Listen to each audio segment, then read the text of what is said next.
आज हमारे सामने जो दस्तावेज हैं वो बाइबल की भविष्यवाणियों पर एक बहुत ही चौंकाने वाला नजरिया पेश करते हैं। बिल्कुल। ज्यादातर लोग जब अंत समय या एपोकलिप्स के बारे में सोचते हैं तो उनके दिमाग में तबाही और सजा की तस्वीरें आती हैं। हाँ, विनाश की, न्याय की। हाँ बिल्कुल। लेकिन ये दस्तावेज जो असल में कुछ हाथ से बने रेखा चित्र हैं, एक एक बिल्कुल ही अलग कहानी बताते हैं। ये कहते हैं कि अंत समय की घटनाएं सजा के बारे में उतनी नहीं है जितना कि एक एक ब्रह्मांडीय अदालत के मामले के बारे में सही है। कहा। एक ऐसा केस जिसका मकसद है पाप की संभावना को ही हमेशा के लिए खत्म कर देना। और इस केस में जो सबसे बड़ा सबूत पेश किया जाता है वो हैरान करने वाला है, शहीदों का बलिदान। यही बात मुझे सबसे दिलचस्प लगी। हाँ, और यही विचार इन दस्तावेजों को बहुत खास बनाता है। ये रेखा चित्र जो प्रकाशित वाक्य, डैनियल और लेव्यवस्था जैसी किताबों पर आधारित हैं, एक बहुत ही जटिल लेकिन व्यवस्थित नक्शा पेश करते हैं। पहली नजर में ये रूसी गुड़िया की तरह लगते हैं, एक घटना के अंदर दूसरी, उसके अंदर तीसरी। हाँ, और यही बनावट इस पूरे तर्क को समझने का पहला सुराग है।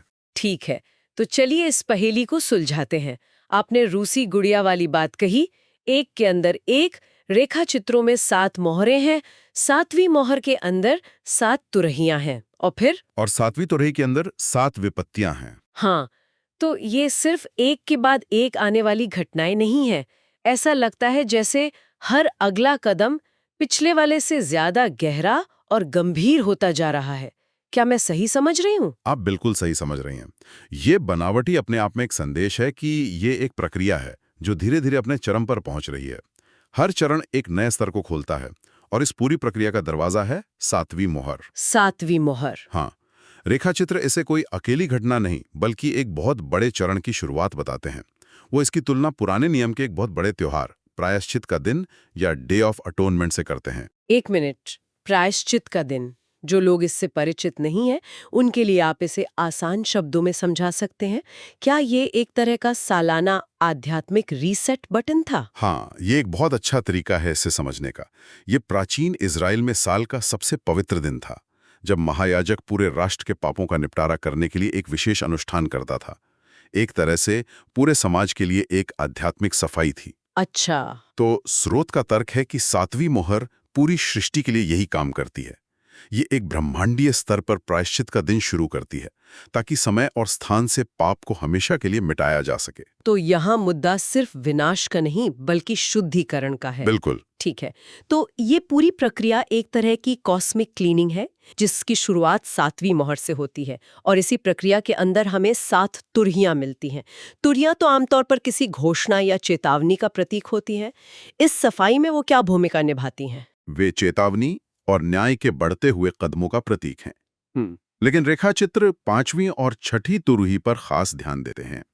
क्यों? क्योंकि यहां से चीजें बहुत ज्यादा बिगड़ जाती हैं।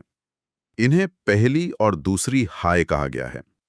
स्रोत इसे प्रकाशित वाक्य की किताब के अध्याय 12 से जोड़ता है, जहां स्वर्ग में एक युद्ध होता है और शैतान को धरती पर फेंक दिया जाता है। मतलब स्वर्ग में हुई एक घटना का सीधा असर धरती पर होता है। ये तो बहुत नाटकीय मोड़ है। तो क्या धरती पर जो हाय या तबाही आ रही है वो इसी का नतीजा है? हाँ, स्रोत यही तर्क देता है। स्वर्ग में तो जश्न होता है क्योंकि दोष लगाने वाला हटा दिया गया, लेकिन धरती पर हाय है क्योंकि शैतान बड़े गुस्से में नीचे आया है, ये जानते हुए कि उसका समय कम है। और इसी गुस्से का नतीजा है वो दौर जिसे महाक्लेश कहा गया है। हाँ, 6ठी तुरही के तहत महाक्लेश या ग्रेट ट्रिब्यूलेशन। रेखा चित्रों में इसे संतों पर होने वाला महाक्लेश बताया गया है, और यहीं पर पशु यानी बीस्ट का जिक्र आता है, जो एक अत्याचारी शक्ति का प्रतीक है। ये तो बहुत भयानक लगता है। अगर संतों पर इतना बड़ा क्लेश आ रहा है जहां एक संगठित शक्ति उन्हें निशाना बना रही है, तो क्या परमेश्वर का कोई सुरक्षा उपाय है? मुझे लगता है यहीं पर वो 1,44,000 वाली बात फिट होती है ना? आपने बिल्कुल सही पकड़ा। रेखा चित्रों के अनुसार ठीक महाक्लेश शुरू होने से पहले एक विशेष समूह को मोहर बंद किया जाता है। मतलब उन्हें एक तरह की दिव्य सुरक्षा दी जाती है? हाँ, ये ही 1,44,000 हैं, और उनका काम सिर्फ बचना नहीं है बल्कि उस मुश्किल दौर में भी गवाही देना है। और 2 गवाह इसी प्रतिरोध का सबसे शक्तिशाली प्रतीक हैं। ओह हाँ, 2 गवाहों का भी जिक्र है। वो 3.5 साल तक भविष्यवाणी करते हैं, उन्हें कोई मार नहीं पाता और जब वे मारे जाते हैं तो वे फिर से जी उठते हैं। वो इस बात का जीवन सबूत है कि उत्पीड़न के चरम पर भी परमेश्वर की शक्ति काम कर रही है। तो ये सिर्फ पीड़ा की कहानी नहीं है, बल्कि प्रतिरोध और गवाही की भी कहानी है। ठीक है, तो अब हमारे पास एक तीव्र संघर्ष है, संतों पर अत्याचार हो रहा है, लेकिन एक सुरक्षित गवाहों का समूह भी है। इसके बाद क्या होता है? रेखा चित्रों के अनुसार 7वीं तुरही इस सब का चरम है। हाँ, 7वीं तुरही अंतिम चरण की शुरुआत करती है और इसके अंदर हैं 7 कटोरे या 7 विपत्तियां। इसे तीसरी हाय भी कहा गया है ना? हाँ, लेकिन यहाँ एक बहुत ही जरूरी और दिलचस्प मोड़ आता है। ये हाय संतों पर नहीं बल्कि उन पर है जो अत्याचार कर रहे थे। स्रोत इसे पशु का महाक्लेश कहता है। अच्छा, मतलब पासा पलट जाता है। बिल्कुल, एक तरह का पासा पलटना ही है। 6ठी तुरही में संत पीड़ित थे और 7वीं तुरही में अत्याचारी पर न्याय हो रहा है। ये एक बहुत महत्वपूर्ण अंतर है। तो न्याय का पलड़ा अब दूसरी तरफ झुक रहा है। इससे घटनाओं का क्रम तो समझ में आता है, एक ब्रह्मांडीय शुद्धिकरण जिसके अंदर संघर्ष, गवाही और अंत में न्याय शामिल है। लेकिन अब हम उस सबसे बड़े सवाल पर आते हैं जो इन रेखा चित्रों के हाशिए पर लिखे नोट उठाते हैं। वहाँ यूहन्ना की किताब का एक हवाला है, इससे बड़ा प्रेम किसी का नहीं कि कोई अपने मित्रों के लिए अपना प्राण दे। इस भयानक उथल-पुथल और न्याय से इस एक वाक्य का क्या लेना देना है? ये मुझे इस पूरे दस्तावेज का दिल लगता है। और सच कहूं तो यही इन दस्तावेजों का दिल है। ये सिर्फ एक भावुक विचार नहीं है, बल्कि एक कानूनी और तार्किक तर्क की बुनियाद है। एक कानूनी तर्क कैसे? देखिए, स्रोत के अनुसार ये सब कुछ एक ब्रह्मांडीय अदालत में ईश्वर के चरित्र को सही ठहराने के लिए हो रहा है। तर्क कुछ इस तरह से सामने आता है। पहला, ईश्वर ने प्रेम की सबसे ऊंची परिभाषा तय की है, अपने प्राण देना। ठीक है। दूसरा, शहीद जो अपने विश्वास के लिए मारे जाते हैं, वे प्रेम की इस सबसे ऊंची आज्ञा को पूरा करते हैं। वे मुश्किल हालात में भी प्रेम और वफादारी चुनते हैं। और तीसरा, उनका ये काम सिर्फ उनकी निजी वफादारी नहीं है, ये पूरी कायनात के सामने एक सबूत बन जाता है कि ईश्वर की प्रेम की आज्ञा इतनी शक्तिशाली है कि इंसान मौत के डर के बावजूद इसे निभा सकता है। 1 मिनट, तो उनका बलिदान एक तरह का सबूत है, अदालत में पेश किए गए सबूत की तरह। बिल्कुल, अदालत में पेश किए गए सबूत की तरह। ये सबूत उन सभी आरोपों को खारिज कर देता है, चाहे वे शैतान की तरफ से हों या किसी और शक करने वाले प्राणी की तरफ से, कि ईश्वर की आज्ञाएं अव्यावहारिक हैं या उसका न्याय कठोर है। तो शहीदों का प्रेम ये साबित करता है कि ईश्वर का रास्ता सही और पालन करने योग्य है। हाँ, और जब ये साबित हो जाता है तो चौथा और सबसे जरूरी कदम आता है। पूरी सृष्टि में इंसानों और स्वर्गदूतों समेत ईश्वर के चरित्र और न्याय के प्रति हर तरह का संदेह मिट जाता है।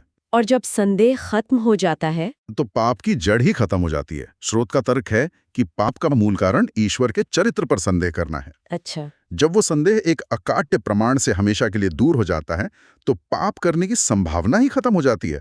तब सभी प्राणी डर या मजबूरी से नहीं बल्कि प्रेम और पूरी समझ के साथ ईश्वर को चुनते हैं। उनकी स्वतंत्र इच्छा वो पूरी तरह से सिद्ध हो जाती है। वाह, ये तो दिमाग घुमा देने वाला विचार है। तो इन दस्तावेजों के अनुसार महाक्लेश और संतों की शहादत कोई त्रासदी नहीं है, बल्कि यह उस ब्रह्मांडीय केस को जीतने के लिए एक जरूरी कदम है। हाँ, उनकी पीड़ा का एक उद्देश्य है, एक ऐसा उद्देश्य जो उनसे कहीं ज्यादा बड़ा है। ये सिर्फ उनकी अपनी मुक्ति के लिए नहीं, बल्कि पूरी सृष्टि की मुक्ति के लिए है। इसने तो पीड़ा को देखने का मेरा नजरिया ही बदल दिया। हाँ, ये पीड़ा को एक सार्वभौमिक अर्थ देता है। ये कहता है कि एक व्यक्ति की वफादारी के छोटे से काम का असर पूरी कायनात पर पड़ सकता है। ये सिर्फ अंत समय में बचने की कहानी नहीं है, ये ईश्वर के चरित्र के प्रमाण की कहानी है, जिसमें इंसान एक महत्वपूर्ण भूमिका निभाते हैं। ये पीड़ा के सवाल को एक बहुत ही अलग और शक्तिशाली रोशनी में रखता है। सही बात है। तो अगर हम इस पूरी चर्चा को समेटें तो हम इन जटिल रेखाचित्रों से शुरू हुए और एक छिपी हुई कहानी तक पहुंचे। ये कहानी सिर्फ प्रलय या विनाश की नहीं है। नहीं, बिल्कुल नहीं। ये एक के अंदर एक घटनाओं की एक प्रक्रिया है। 7 मोहरें, जिसके अंदर 7 तुरैयां और फिर 7 विपत्तियां, जो सब मिलकर पूरी सृष्टि के लिए एक प्रायश्चित का दिन बनाती हैं, एक अंतिम शुद्धिकरण। बिल्कुल। और यहाँ जो सबसे अनोखा और सोचने पर मजबूर करने वाला विचार है, वो शहादत प्रेम और स्वतंत्र इच्छा के बीच का गहरा रिश्ता है। स्रोत का तर्क है कि संतों की पीड़ा का एक ब्रह्मांडीय उद्देश्य है। उद्देश्य ये है कि ईश्वर के न्याय और प्रेम को साबित किया जाए। हाँ, ताकि पाप की जड़ यानी ईश्वर के चरित्र पर संदेह को हमेशा के लिए खत्म किया जा सके। यह अंत समय की घटनाओं को सिर्फ धरती पर होने वाले न्याय के तौर पर नहीं, बल्कि एक ब्रह्मांडीय मुकदमे के समापन के रूप में देखता है, जहां ईश्वर के चरित्र को आखिरकार सही ठहराया जाता है। ये दस्तावेज इस बात पर बहुत जोर देते हैं कि ये घटनाएं ईश्वर के चरित्र को कैसे सिद्ध करती हैं और सृष्टि की स्वतंत्र इच्छा को कैसे पूरा करती हैं। और ये हमें सोचने के लिए एक अंतिम बहुत ही दमदार विचार देता है। क्या? अगर इन भविष्यवाणियों का अंतिम उद्देश्य सिर्फ कुछ लोगों को बचाना या दुष्टों को सजा देना नहीं है, बल्कि सभी प्राणियों, यहाँ तक कि स्वर्गदूतों के मन से संदेह को मिटाना और ईश्वरीय न्याय की पुष्टि करना है, तो ये इस विशाल ब्रह्मांडीय नाटक में एक व्यक्ति के अनुभव के बारे में हमारी सोच को कैसे बदलता है? ये एक बहुत ही गहरा सवाल है। अगर ये व्याख्या सही है, तो फिर ध्यान केवल अंत समय में किसी तरह बच निकलने से हटकर प्रेम के एक सार्वभौमिक सत्यापन में भागीदार बनने पर केंद्रित हो जाता है। मतलब व्यक्तिगत संघर्ष और वफादारी सिर्फ व्यक्तिगत नहीं रह जाते। नहीं, वो एक ऐसे प्रमाण का हिस्सा बन जाते हैं जो हमेशा के लिए सृष्टि के भविष्य को आकार देता है। ये पीड़ा को अर्थ और उद्देश्य की एक ऐसी परत देता है जो आमतौर पर अंत समय की चर्चाओं में नहीं मिलती।